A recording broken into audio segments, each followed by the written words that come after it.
Here we have another unit on the second floor, and it doesn't get as much sunlight, but I like how the kitchen is closed. Not because I like the closed kitchen. I think an open kitchen is kind of nice.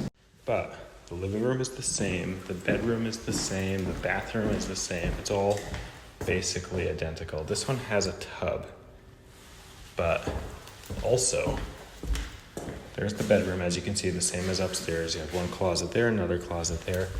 Here's what closing off the kitchen did for them. I don't really like how the fan and the light are the same switch. The exhaust is just a little too loud, as you can see, but the kitchen is a much better kitchen here. It just feels less cramped and awkward. It's all along one wall. This wall is clear. It's just a much cleaner look, and they were able to accomplish that because they put the refrigerator here where the other kitchen was open. So upstairs they would not have been able to do that.